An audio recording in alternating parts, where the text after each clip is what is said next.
Puro gantong luto nga sa balinghoy ang lumalabas sa FYP ko tapos mukha pa siyang masarap.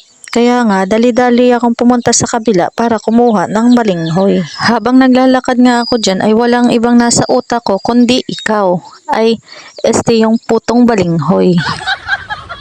Pagkarating ko nga doon ay nakakuha na pala sila ng balinghoy. Actually, nakaraang linggo pa ako nagre-request sa biyanan ko na hihingi ako ng balinghoy. Pero dahil sa sobrang dami naming gawa, kaya ngayon lang nakakuha ang biyanan ko. Ginayak na nga ng tiyo ng asawa ko ang pangkawit dahil kukuhaan na rin daw niya ako ng pangbukayo. Napakabait at wala kang masabi sa pamilya ng asawa ko dahil asikasong-asikaso ka nga nila.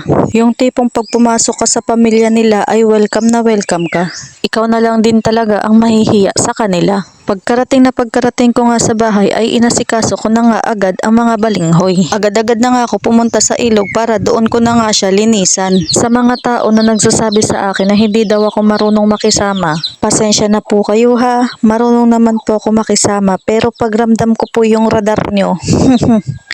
Manigas ka dyan. Pagkaakyat ko nga dyan galing sa ilog ay agad-agad ko na nga itong binalatan. Bali hindi ko nga alam kung ilang kilong balinghoy ang magagamit ko, basta ang alam ko ay 4 na malalaki ito. After ko nga siya mabalatan ay hinugasan ko nga lang ulit at saka ko naman siya niyadyad gamit ang yadyaran ng kapitbahay.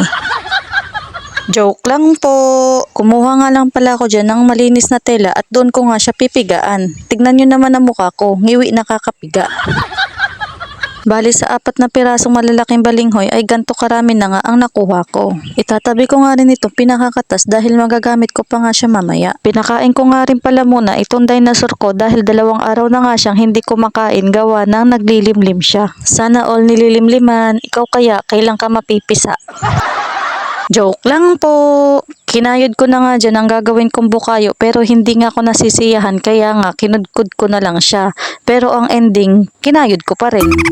After 365 days ay kinuha ko na nga tong puti na galing dun sa katas na namuo dahil ihahalo natin siya doon sa pinigaan natin na balinghoy. After ko nga mahalo ay ginaya ko na nga tong mura na gagawin kong bukayo. Nilagyan ko nga lang siya ng 1/4 sugar and konting tubig. Wala nga ako dyang muscovado sugar kaya brown sugar na lang ang ginamit ko kaya hindi siya masyadong mapula. Pinakuluan ko nga lang yan ng 65 days at saka ko naman siya hinalo-halo. Andito na nga tayo sa exciting part, yung paggawa ng puto. Kaya dali-dali na nga ako naglagay dyan ng pinigaan nating balinghoy at bukayo. Pagtapos ko nga siya lagyan ng toppings ay tinakpan ko na nga siya agad-agad. Habang inaantay ko nga siyang maluto at eto, nag-tiktok po na ang enday nyo. Maliga.